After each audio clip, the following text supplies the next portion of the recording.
Hey, good morning. Christy Mattoon here with Mind Rewire. I hope you can hear me on this particular recording. Oops, let me see if I can get this thing going right. There we go. What we're going to be talking about today is healing as a practice. All right, so this is our healing circle. Sometimes people will send people that they want us to work on, and we'll get to do that. And then other times what we're doing, let's change my glasses here so I can see what's going on, is we will actually have like a little bit of a class or a little bit of a way that we can look at things differently and work on techniques, work on ideas. Let me turn this thing off. In order to help you really get on a track of healing and really start to perpetuate health in your own life, because we know there's many ways to come at health.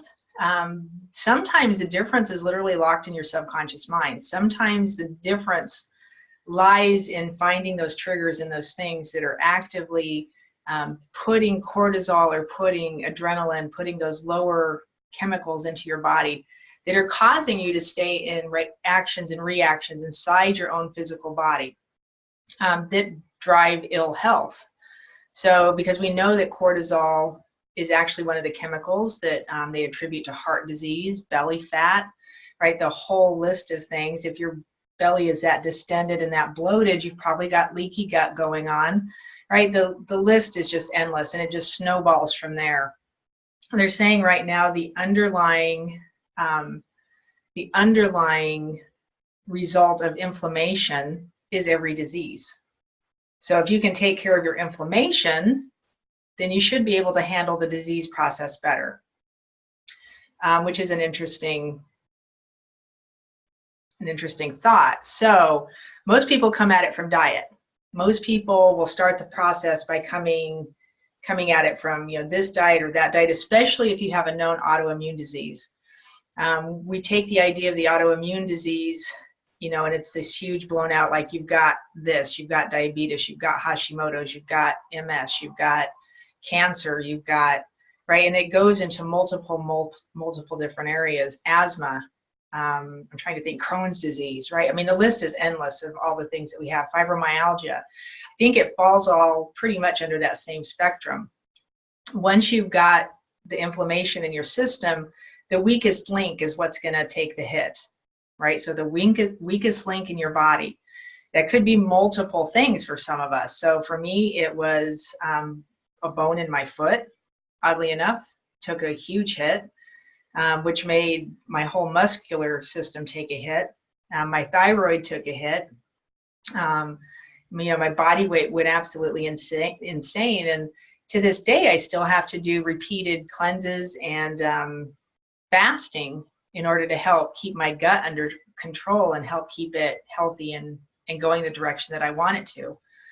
So, even when symptoms remain and things still seem to keep happening, there's ways that you can keep countering it and coming at it. One of them's diet, one of them's exercise. We know the more muscle mass you have, and not saying like big bulky muscle mass, but when you have some muscle mass on your body, the body tends to work better as a unit, as a whole, and not just for strength and like lifting and picking up heavy things, but it moves chemicals through your body better than fat does.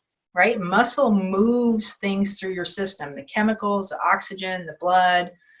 It moves everything, fluid, through your body better than not having the muscle there. It's why muscle is so important, right? So we know that coming at it from that avenue. The other area that I always look at and what I deal with most is the subconscious. And I am a personal trainer. I do have nutritional certificates. I have all of these things on board. When those things are all right, this is where I came to, when all of those pieces are together and all of them work functionally the way they're supposed to, but you can't solve the problem. The problem still exists. Well, what's left? Now that's where we're digging into the subconscious and going, okay, what's triggering your body to keep giving you cortisol, to keep giving you adrenaline, to keep giving you those neurotransmitters that are the transmitters of stress, that are the transmitters that keep you locked into those kind of patterns, right? It's the function of the brain where we go into fight and flight. It's the function of the brain where fight and flight turns into freeze, and that tends to be what most people have done. Instead of doing the fight and flight thing, they've kind of ran through that and hit the freeze button. And we freeze in that moment of time, and then all of a sudden 30 years later, when something happens, we're triggered right back to that second, and we get all the chemicals that happened in correlation to whatever the issue was. And the question is, can you dislodge that from your system? Can we take the chemicals from the issue away from the issue, effectively taking it apart in your brain so that it doesn't keep affecting you and triggering you? Right? That's the biggest question. And it's exactly what I do. It's what I did for myself. I came at it from many different angles. The last place I started looking was my past. Once I figured that out, that was a huge rapid change in all of it. So once you get to that point, once you're like, okay, I've got a lot of this stuff taken care of, it's a daily routine. And this is where a lot of people miss the boat, right? Because we figure, well, we've got that little part figured out, and then we just let it kind of go by the wayside, or let it, lay down. You put it away. People all the time telling me, but I forgave that, right? I worked on that. I did that work. That should be finished. That's not an issue like in my conscious mind anymore. But the question is your subconscious mind still giving you the chemicals from it? While you've done the work in your brain, and your brain says, no, that's taken care of, everything is fine, is your body functionally still going, no, that's still an issue? And that's where we get this weird kind of confusion feeling, or we get this stuck feeling, or you can get what we call a roadblock, where all of a sudden, like, you're going along, you're like, oh, that felt really good. I forgave that. I got over that. That issue's done in my life. I never have to go back into that again. And you're just kind of going through life, and then wham, you get a symptom, you get a chemical hit, and all of a sudden you're right back down where you started at. So that's where we have to go in and really flush it out of the subconscious. And what we want to do is actually change the patterning. We want to change the chemical reaction on a cellular level so that you don't have to keep experiencing that. How do you do that? So I do it with a technique called mind rewire. Some people can get there with EFT. Some people use meditation. Some people use like hypnosis, and some people say, I've tried all of these things and nothing has worked. Why? Well, I've said before, nothing usually works because you didn't get underneath it. You didn't get to like the minute before it, because here's a timeline, right? Here's where the thing happened. You have to hit a minute before that thing happened to get behind it, essentially, right? The idea is to reprogram the cells to think differently. Every cell of your body holds this information. So if we can teach them how to feel different, you're probably going to get a different reaction. And that's the goal. That's what we set out to do. I'm just scanning through my notes here to see where I'm at. So your subconscious mind holds all this information. Your cells hold all this information. And this is where I'm finding the biggest difference with people right now, is that cellular difference. So if it's something that's in your subconscious mind, and you've got that negative feeling in there, right? We can either go in the way I do it and take it out pretty quickly and then start retraining the cells, or you can come at it yourself just by targeting it with an opposite feeling, right? So you have to set an intention. You have to get where you really recognize and you really see the patterns that you're using and that you're going through. And if it's the feeling, every time that feeling comes up, you have to counter it, right? With a positive or with an opposite positive feeling. So think about how you do that. One of the first things I do with people when we work together is we're starting to set up the subconscious mind and allow the conscious mind and the whole body to relax, really. But one of the first things I tell them to do is a body scan, right? How aware are you of how your body feels? Do you know what's going on inside your system? So you just scan your body, start at the top of your head, slowly work down through your body and just feel the system. Just notice what you're feeling. Once you get to the bottom of, down by your feet, just take notes. What did I feel? Twitching muscles, maybe a pinch or a poke, something overly tight, maybe something's actually hurting and you're seriously in pain, right? Just noticing. And then what I tell them to do is think of something you like. Can you find something in your memory bank that you like? So we're actually accessing a memory to do this. Think of something you like. What do you like? right? So I use all different kinds of things. I have what I call my safe place, and I'll share that with you. My safe place is up in Maine, and it's this picnic table that we used to lay on top of, I used to lay on top of, on the end of a peninsula in Booth Bay Harbor. And you look up into the sky, and it was just like this massive, like stars. You could see, I thought it was like the end of the galaxy. Somebody actually had told me that, so it may very well have been. But you could just see this massive like stars, and they all culminated together coming to a point. It was the craziest thing, and shooting stars like all the time up there is so beautiful. So I'll visualize myself back on my picnic table, right? And it literally, for me to find that good feeling, all I have to do is think picnic table, and I'm right back there. But programmed myself to do that, right? Over time, kept thinking about it, find that good feeling, and then it just floods my system. My other one is walking out of a cold house and into the hot sun, right? It's that second your body hits that hot sun and you're just like, oh, you just kind of melt. That feeling, that's what we're looking for. So I want you to think of something you like, something that really makes your body feel good. And then let your body go there. Really feel it. Let it start to come up in your system. You can start to feel maybe the insides of your body tingling a little bit. Just notice how that feels when that washes through your system. What does it feel like? Lots of times people will use descriptive words like expansive, feels uplifting, feels open, feels good, right? That's the kind of stuff we're looking for. That's the feeling we're looking for. If you're not getting that feeling, switch ideas, right? Piggyback on my stepping out of a cold house and right into the hot sun, and it's the second that sun hits your body and just kind of sends shivers down your spine. Right? Something that feels good. And then I want you to contrast it with something you don't like. So now you're going to access a memory, something you don't like. Here's my go-to, is stepping in dog poop. Right? I don't like that. That's gross. So I want you to think of something you don't like. It could be a food item. Maybe you don't like broccoli, you don't like chocolate, you don't like whatever the thing is. Think of that thing you don't like. And then feel it in your system. What was the difference, right? So I want you to feel the difference, because when you're aware of the difference, it's easier to find the good stuff. You got to find the difference first. What did the bad thing feel like? Some people will say, I felt weighted down, I feel pushed back, I felt matted. I've heard people say things like it felt dark, it felt neutral, didn't feel really anything, but it didn't feel like the good thing. So we're looking for that difference in between. All right. Once you have that, I want you to go back to that good feeling. Go back and find it. Right? Bring it back up in your system. The game is how fast can you keep bringing that back up in your system? How fast can you bring yourself back to it once you're aware you're not there anymore? Right? So, and it's not like it's just a good feeling. It gives you the good chemicals. That's what we want in your body, is the oxytocin, serotonin, dopamine, the good neurotransmitters that give you a good feeling. Right? Something that just like sends you, makes you stand a little taller, sends you up instead of down.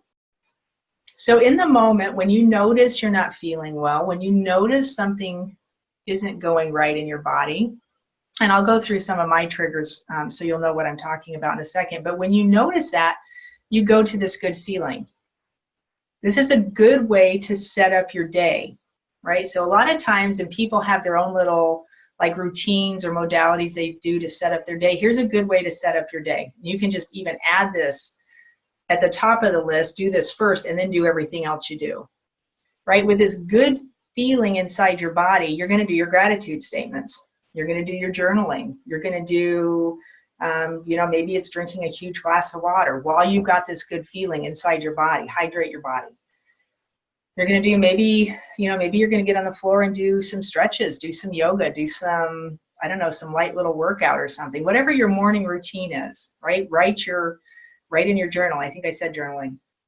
So whatever your morning routine is, first, find your good feeling. Get yourself in a good chemical position. And here's why. So now a lot of people do this the other way around. We do our gratitude statements to help us into those good chemicals. That's what gratitude statements do. They put you into a good feeling, they put you into good chemicals, and they give your body a different way of feeling. It makes you feel good, right? So that means the chemicals are good in your system.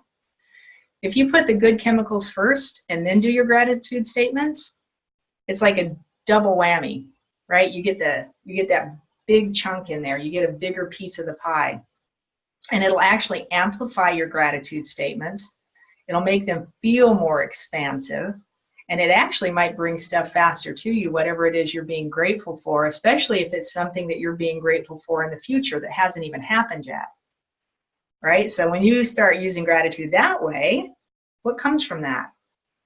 Right? So that's kind of the thought there, is do that first. That's a setup for your day, is heighten your emotional acuity, heighten your emotional chemical stature inside your own body, and then do your stuff. Here's what you do at night. You're going to do just the opposite. You're going to heighten your chemicals, feel them in your system, and then think backwards through your day.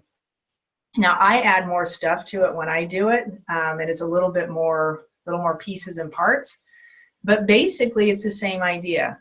If you can put that heightened chemical feeling on your whole day, it's going to calm down the stuff that wasn't good, and it's actually going to help you keep from locking it into your subconscious mind. It's going to actually help you keep from building up neuroplasticity to it, right? So we're desynchronizing is an awesome word for this, in your system, whatever happened during the day, so it doesn't affect you the next day, right? There's some things that are an ongoing situation. Ongoing situations take ongoing effort. So every day I take a look at that ongoing situation in my life, I find my good feeling, and I roll backwards through that ongoing situation, right? And I've got a doozy of one that's been ongoing in my life for about probably 5 years now, if I go all the way back to the beginning of it, right? So keeping that calm in my own system, keeping my heart and my body in alignment so I don't get cortisol and chemicals kicking into my system all the time from that thing, becomes very important, because that could totally derail my health. That could totally throw me out of whack if I let it. Right? But choices, you don't get to mess with other people's choices. And so being able to choose for yourself to stay in health means keeping your chemical supply high, doing what you can physically do for yourself in that period of time, and then continue to do so. Right? It will change the way you act and react in every other situation around you. So I lay down at night, take a few nice deep breaths, I calm my body. Those deep breaths really go a long way to calming your nervous system. So we're talking to the amygdala, you're talking to the lizard brain. I know there's all kinds of names for it, but you're talking to that part of your system that says fight and flight, or says, right, we're going to give you some cortisol and some adrenaline. We're talking to that part of the body, calming it down, and then really find your good feeling. Bring it up in your system, make yourself feel it, and then smear it through every cell of your body. Like, take it there intentionally. Feel it at the top of your head. You're going to bring your awareness to the top of your head, and then bring it down through your whole system, just feeling it in every cell of your body. And then think about your day while you're holding that chemical construction in your system. Go backwards through your whole day. Whatever shows up in your mind, just tag it with this good chemical feeling. Keep going backwards. If it was something really negative, like something really bad happened, I would stay in there for a second. I wouldn't go through every piece of it, but I would make sure I was holding this good chemical feeling around it. Right? So you're going to change the feeling of it inside your own system. So when tomorrow happens, it's going to all feel totally different. All right, wake up the next morning, and what are you doing? You're doing your routine, whatever your thing is, if it's meditation, if it's, what did I just now say, journaling, or your gratitude statements, even drinking your water. It's part of my routine in the morning, is trying to drink a whole one of these. This is actually my second one today. And do that while you're holding that good chemical feeling in your system. Okay? And then put an intention to your day. So here's the reason why this works so well and why this is so important. A lot of people will say, set an intention early in the morning for your whole day. But if you're doing it in a negative chemical situation in your body, it's kind of iffy how that's going to work out for you, right? Sometimes setting the intention will give you good chemicals, because it's like you get excited about it, so you get some good chemicals in your body. It's just like the gratitude statements. Just doing that by way of doing it alone will raise your emotional acuity. It'll raise your emotional IQ. So just by way of doing it, you're going to get the better chemicals. But if you go into it knowing that and you put the chemicals on top of it first and then do it, you're going to get a bigger bang for your buck at the end of the day, because you become more aware of that chemical sensation. You become more aware, right, of when something goes wrong. Bring that chemical vibration back up. Keep finding it, keep finding it, keep finding it. You're basically retraining your system how to feel different, how to feel better, and then how to stay there. Over time, what this will do, because you've changed the nature of the, right, your body, the environment of the cell matters. We know that through epigenetics. Whatever the environment surrounding the cell is will give you a genetic expression. What happens when all the cortisol is out of the system to a point that you're not triggered into fight and flight and you're not going back into freezes all the time, you're able to keep those higher level chemicals in the system longer, which you should be able to, right? That should be our natural homeostasis. That should be our resting place, is in those good chemicals. So once you start doing that, your body's going to start expressing differently. That's where we start to see symptoms fall off, right? Symptoms go away. That's where we start to see all these different things changing. So let me give you an example. One of my symptoms is swelling, right, in my body. I get this crazy weird swelling. There's a place in my back specifically that gets, like, it's the weak link right now. So I will get this swelling. I can stop it many ways, and I'm very aware at this point that I can stop it pretty easily. It's kind of interesting. A quick prayer will stop it. All right, when a friend of mine told me, take off your backpack. Guess what? That stops it. If I just visualize taking off this heavy backpack of the load of junk I carry around with me, set that aside, guess what? Swelling goes away. Feeling goes away. In my legs, there's little areas and places that have swelling or pockets. And in my gut, there's a place on the right side that gets kind of swollen and distended, where the other side does. It feels really strange when it happens. And I'm hyper aware of it. I know the second I've done something that starts it. For a long time, I thought it was just food. And then I realized, when I thought about certain things, my ongoing situation, guess what swells up? So I'm sending the chemicals into my body that's allowing my body to think, hey, we've got a reason to fight here. Let's start fighting. My body goes, oh, that means your immune system needs to be, let's heighten the response there and send out all the signals to get your body responding, right, with the antibodies. And that's one of the places that gets hit. My back is one of the places that gets hit. If I pull up that good feeling, say a prayer, right, change my demeanor, change what I'm thinking about, guess what happens? Swelling goes down, the thing feels better, I'm not as stressed out, I can bring my shoulders down, I'm not walking around up here, right? I used to walk around up here all the time. And it's weird when all of a sudden your shoulders just lower and you're like, oh, feels much better, feels much better. Okay, so that's what we're looking at. So it becomes a practice. If you build enough of these positive, times when you're like, and you realize, oh, wow, that really was effective. And then you do it again, and you're like, oh, wow, that was effective. If you do that enough, you're building up neurons in your brain. So now we're building matter to a positive experience instead of to a negative one. That's what's going to seal in your system these good chemicals. And then training every cell of your body. Every time it tries to do it different, you got to sit it down and say, no, you're going to feel this good feeling. This is what I want you to feel like. It's literally like training a dog. I'm working with a young lady right now, and she texted me because we did a first session and got her feeling really super good. And she felt the difference, like she knew it, and she was like, this is awesome. She woke up the next morning and she felt great, and then she goes, something came in, and she's like, I don't get it, like what happened? So we just go in and reset the system. You got to keep retelling it, this is the way it needs to feel, right? So 15 minutes on the phone, we've reset the system. She's like, oh yeah, right? And it's literally reminding your body. You have to keep doing it or it's not going to happen. In a healing situation, if you're healing an autoimmune disorder and you've blown out your thyroid, right, or they've taken it out, I killed a bone in my foot that got replaced with a bone from my shin, and then they destroyed all of the joints on either side of my navicular bone. That's a lot of bones in there that got totally, They told me my foot would never invert or evert, so side to side motion. And I actually can to a small degree. They told me dorsiflexion would never happen, and I can dorsiflex on the bad side better than I can on the good side, which is interesting and weird. But it's just been a long road of every time I notice it, I pull up those good feelings and then I target the area. So I pull my awareness down to my foot and I let that area just get bathed in those good chemicals.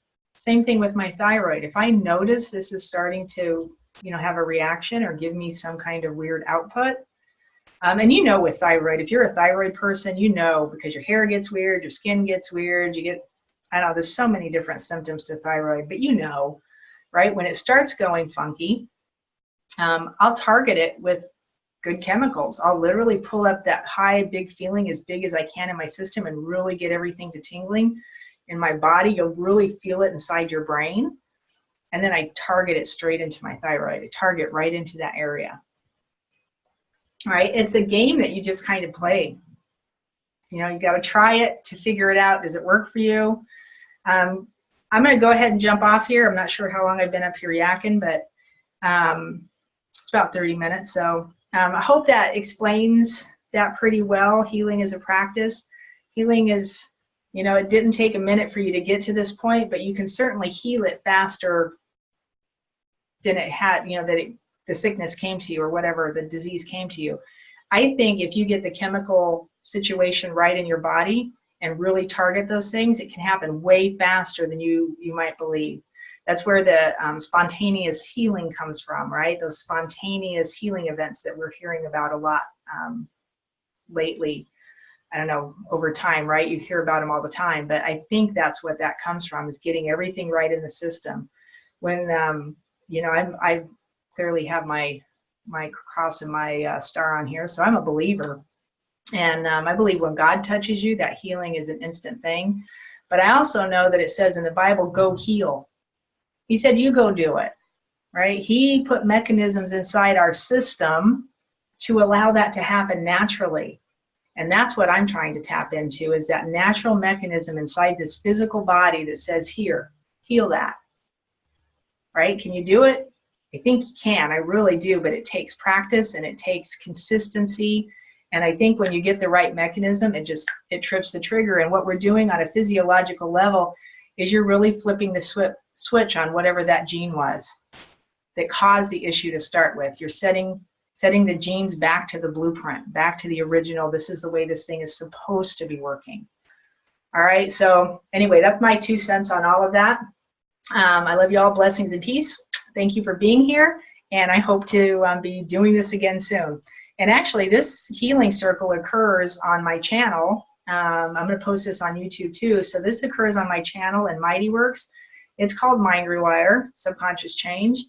We do a healing group every Wednesday morning at 9 a.m. Pacific time. So if that's something you want to jump in on, go over to, I think you can find me through Mighty Works. I'd have to look this up and get an exact thing, but look up Mighty Works and then look for Mind Rewire. And it'll take you to me. Jump in there, join the group, put your picture in there, fill out all the stuff, become part of our community. And you'll get these videos. You can jump in on this. This is a live call, so you can jump in on this every Wednesday morning. And then also on Saturday nights, we have an energy class. So answer questions, whatever topic you're wanting to discuss, whatever modality we can take a look into, and then just diving deeper into how this all works and how you can apply it to your own life. So blessings and peace. Thank you so much for being here, and we will see you all again soon.